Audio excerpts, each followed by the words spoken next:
So at this point, we've beaten the game. Yeah, we have pretty reached much. an ending or two Yeah. or three. So we're gonna spoil. We can have a spoiler discussion now. Just make that 100% clear. We are going to spoil the game now. But what do you want to talk about first? Because there's a few things. So the world. As we've been saying, the world does not waste space. It does not waste any visuals, right? It's not just for aesthetic pleasure. And as most people should find, the reason that is because literally the way in which you look at the world will define new puzzles for you to solve. Yeah. And what I mean by that is, like, in the same way that you trace lines on the panel, you can situate the world in certain ways. Like, for example, you could be looking at a branch of a tree, right? And if you move a certain way, you can find a way to position that branch so that it creates a circle at the end, which then becomes the starting point, and it creates a slight half oval at the other end, which creates an ending point. And if you can connect those 2 points, you've just made a new line, and that becomes a puzzle, right? Because then the entire world is filled with hundreds of these perspective-based puzzles where you're sort of just looking at the world in new ways to position it in such a way to create a design that you can then manipulate, right? Yeah. What was your favorite section, do you think?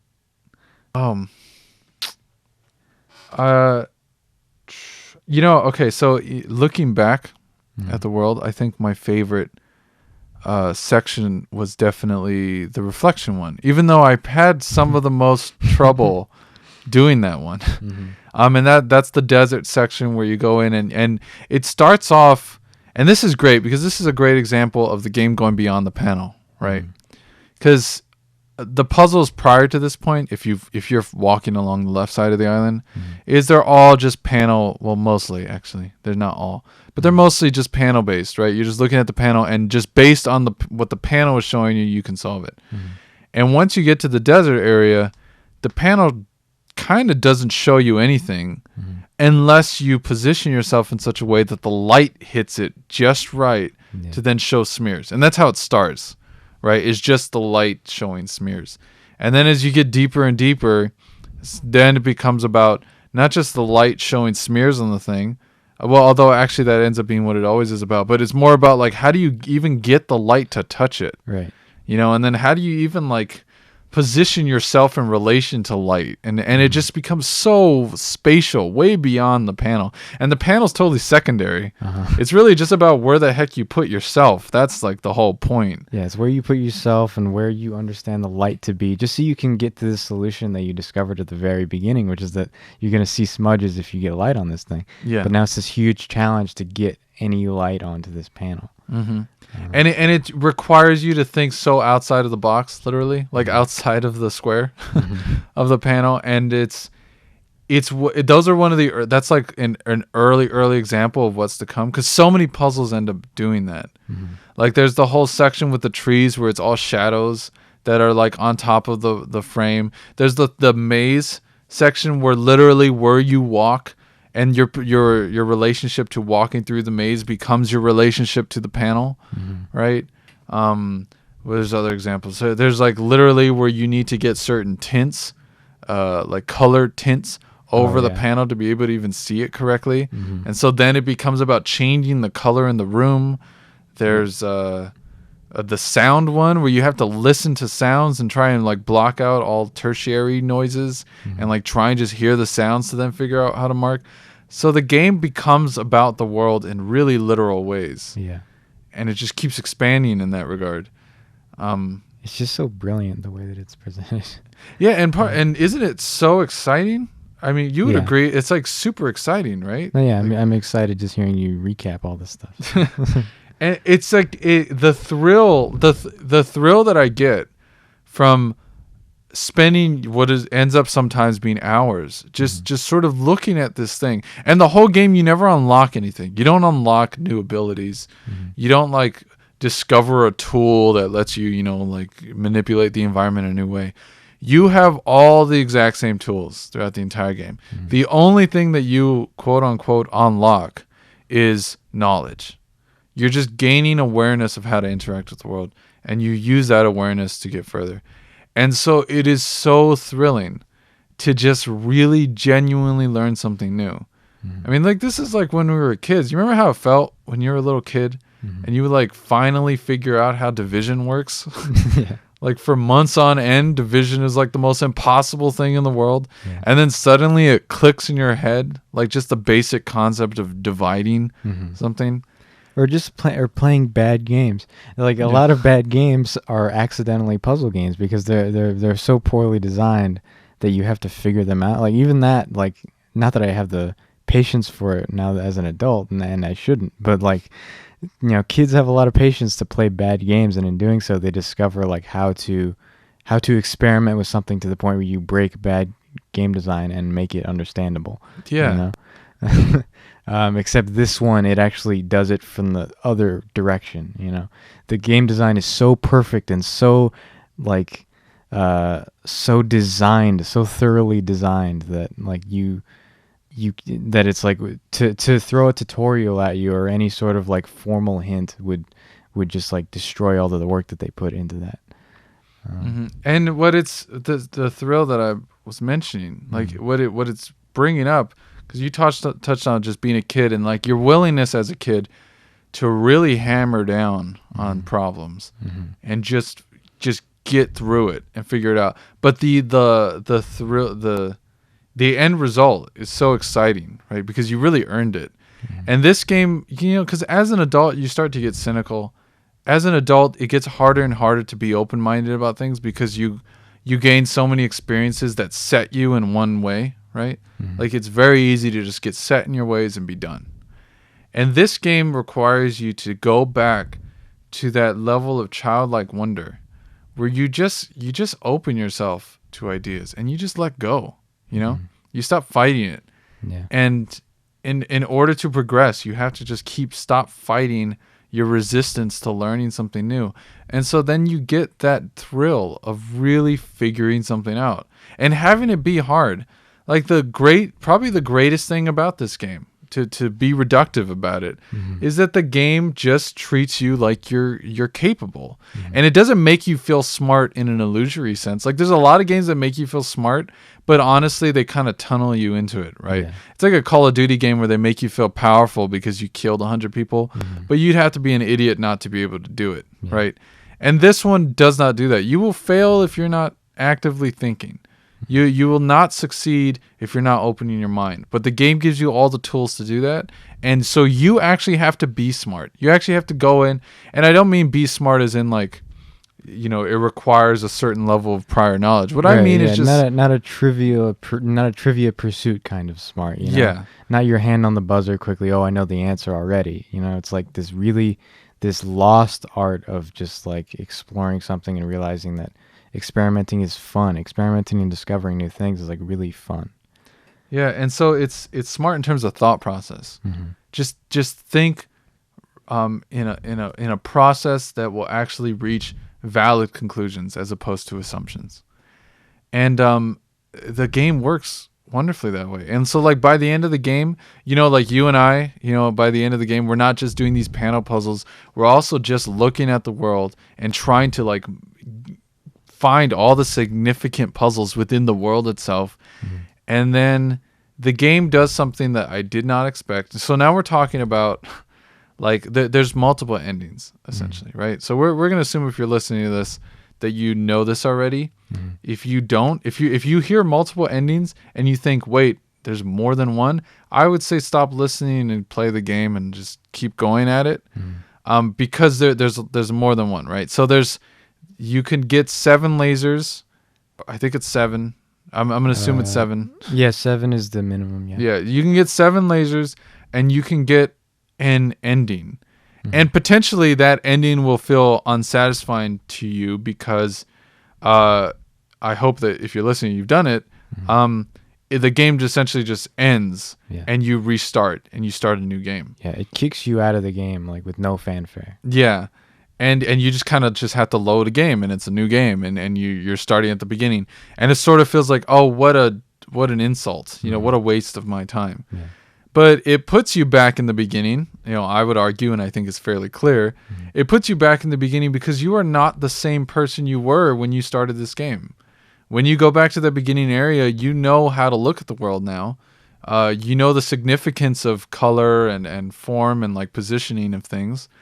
And so you are now in the position to solve a problem in the beginning area that reveals a whole new area, right? And this is like the real first ending is like this, you know, if you look at the gate and you line up the sun with the gate, you can draw a line around the initial opening gate and it reveals a new entryway. And then you go through and it's like a developer commentary type area. Not developer commentary, but it's like a credits hotel of some sort, right? And you go through and you hear all the audio logs and you get all this background imaging and stuff like showing you like the development of the game. And then, you know, you go through the whole thing. You get to, first off, get to look at the world and all these new angles. You never got to look at it in it. The world is freaking amazing looking. And then you get this little video and it's like this little developer, like this GoPro attachment to the head of, I assume, Jonathan Blow, the developer of the game. And you kind of see him, experiencing what I think most players would experience who get far enough in the game, where it's like the whole world becomes the witness. Like the whole world has significance to it. And you kind of watch the developer go through that. And that's like the first ending, right? Like, what did you think of that? Like, what was that like for you when you first went through that? I mean, the ending made me feel really bizarre because it really was like an expression of how I felt, which is that like, I was kind of losing my mind getting caught in all of these rules and all of these like observations. Like, you know, it certainly had some meaning there. But even that ending, you know, isn't the last ending. Yeah. So you could feel like you're done, right? But if you're someone who's obsessed with the game, like you and I are and were, or I should just say are, you can go and you will go after all the lasers. And the lasers is just like you complete a certain number of puzzles in each area, and then you unlock this little laser that shoots to the top of the mountain. And there's 11 lasers total, right? So you kind of have to get a basic mastery of each of the different rule sets that pop up. And I mean a pretty basic mastery because one laser actually requires you to know all the rule sets of the whole island, because there's that little center town area which kind of combines all the rules of all the other parts of the island into one area. Right. So by the time you get the 11th laser, you're pretty on point, right, and pretty familiar. And then you go to the mountain again and you realize, because I got all 11 lasers, I unlocked a new section, right? Well, you unlock just a single puzzle. One panel pops up. So you finally figure out what you need to do after you get those lasers, which is, you know, you have to look at the box in a new way, the little unlocking box. It reveals a new thing, one new panel, and it's a rule set that you have experienced throughout the entire game, but always out of context, always in a way that didn't really, like these little triangle symbols that didn't seem to matter throughout the whole game. It suddenly becomes necessary to complete. Yeah.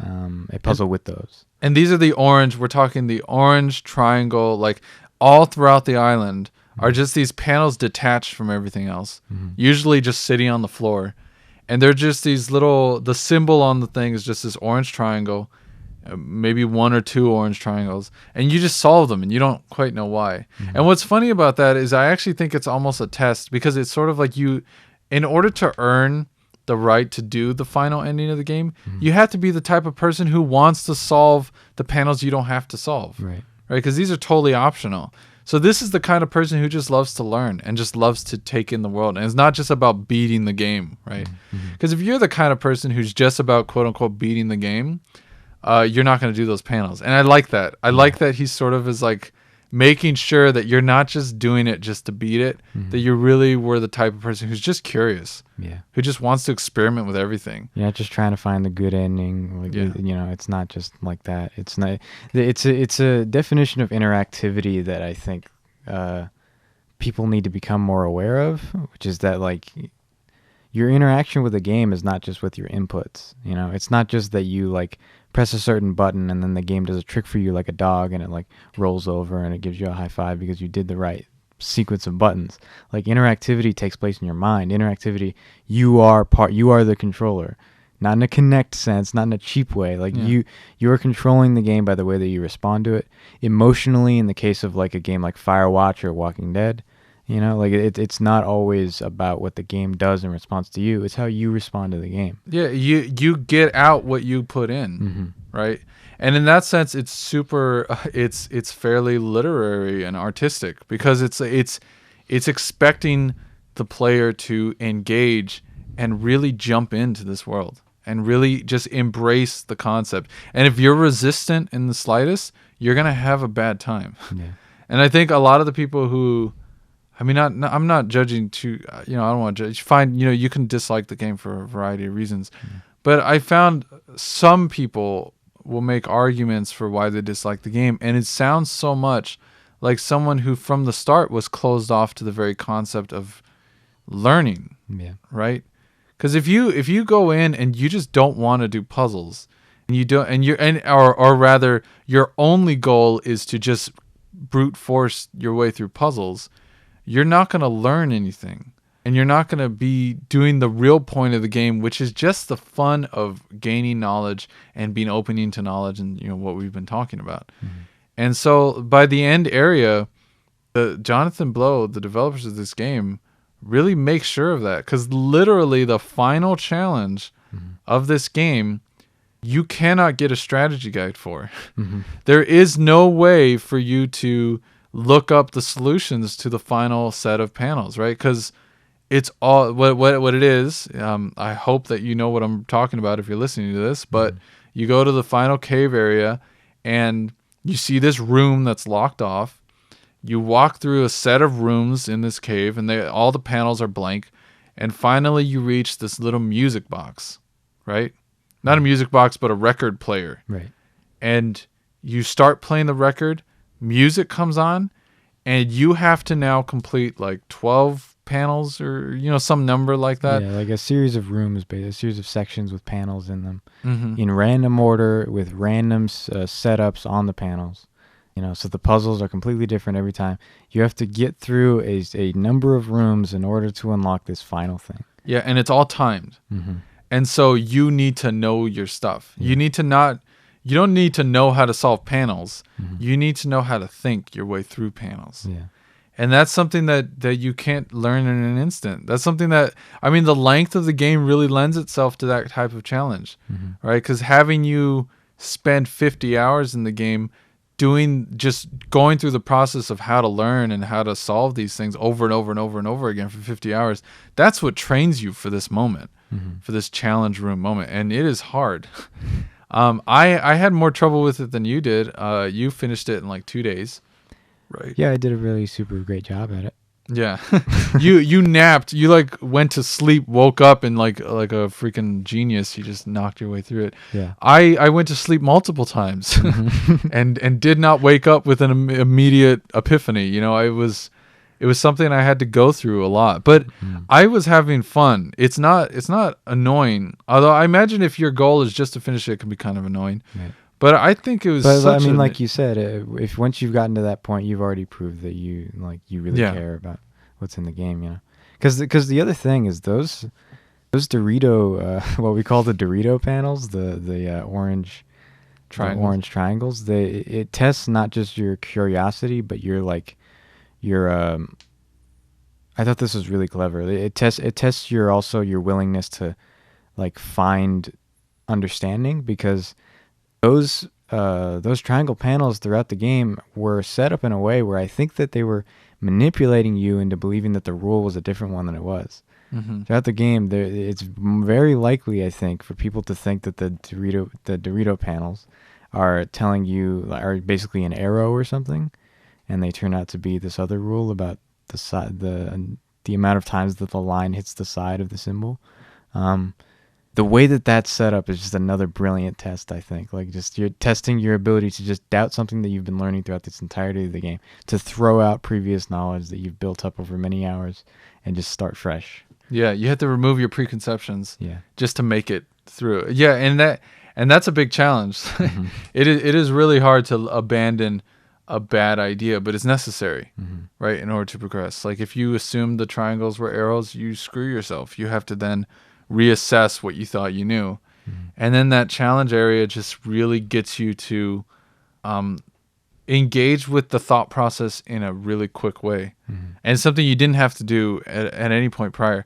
And it's hectic. It's the music gets faster, right? Like there's two songs. One is at a regular tempo, and then the second one is just like really fast, and like they're both classic songs. I can't remember the exact name. But yeah, it's like the Jeopardy song when you're supposed to respond to a Jeopardy question. It's like Right. getting faster, and it's like you feel nervous, Yeah. and it really messes with your nerves. But it requires you to really know your stuff Mm-hmm. and like get the method down. And so we eventually both did it. We pulled it off. We are the smartest people on the planet now. We will probably receive a certificate in the mail, I'm sure. Feel pretty good about it. Yeah. And then so let's talk. This is the final big thing, right? The third ending of the game, or second, depending on how you look at it, is a video, right? And throughout the game, you collect these videos, and the videos all seem to be behind doors that are like the peak level of a certain role, right? Like it's like the hardest version of a certain role set to unlock these doors that then give you like a little pattern that you put in under the windmill to watch a video of some sort, right? And these videos are extensions of the audio logs. They seem to be just videos taken from interviews or lectures or maybe documentary footage of intellectually minded people working through problems or explaining their conclusions, their worldviews, right? And then you just sort of watch it. But the final video you get is a little different, right? It's you and I haven't talked about this yet. Like, what did you think of the final video? I thought the final video was really satisfying because it hit on so many of the themes of the game really well. It managed to. It's basically a spoken essay about like curiosity and the desire to like discover secrets and things, and like how important that is to like all of human history.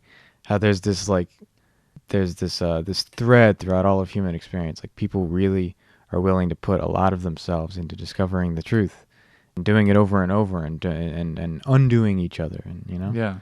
And going down rabbit holes that maybe don't end anywhere, right? Like it was talking about the people who get caught up in numerology, right? Where they connect numbers to every kind of symbol and things. And then like in Shakespeare and in the Bible, there's all these conspiracies that can arise out of seeing meaning in places that may not have meaning, right? And it's super interesting because it's not critique. It's not necessarily like, I mean, it does kind of say that some of these ideas were a bit silly, but it seems to embrace the idea of just having work, because he brings up the Bible and it brings up Shakespeare as very specific examples of works that are so dense and so just packed with material that's valuable that it's possible to interpret all these things out of it, right? And the guy literally makes the connection to video games. He starts saying how video games are so young that they don't yet have these types of works that can have this level of interpretation. And it seems clear to me it's obviously a nod to The Witness itself, or rather what The Witness seems to aim for, which is to be that type of work, something that you can analyze forever. I mean, like, so tell me if you agree. One of the trouble with a lot of games, especially really older games, is they don't hold up very well. You'll play these games and they start to get really kind of if they're so mechanics based, mechanics have evolved in video games so much. Like you can't play Tony Hawk 1 and think that it's as good as Tony Hawk 2 because Tony Hawk 2 has evolved the same mechanics but better, right? The Witness is not a mechanics based. It's the fundamentals of what makes it work are so base level that it's one of those things where I feel like you can't really improve on the the general idea of knowledge, right? Mhm. Of like learning and how to process information. That's not something you mechanically improve on. Yeah. So it's a game that I think you can come back to and continually learn about, right? And really gain a lot of interpretations out of, and like really sink your teeth into. It's one. I mean, I think I've gotten a good feel of it for right now, but I could see myself coming back to it. Yeah, Right? I'm still in the process of coming back to it. I feel like I'm on the verge of a discovery always, even when I go back to my completed game. Yeah, and it's such a test. The game part of that is a testament to the game engine. It's just it's good enough, right? The shadows are real nice. Like it's not aiming for realism. So even if graphics evolve to the point of like perfect Right. reality, you know, past the uncanny valley, the Witness will still work because it's almost cell shaded, and it's functionally perfect for what it's aiming for. And so I thought it was interesting that Final Video is sort of commenting on just like games should try to do this. Games should try for permanence. They should aim for not just being topical, not just being perfect for, you know, what's cool to do in a game now.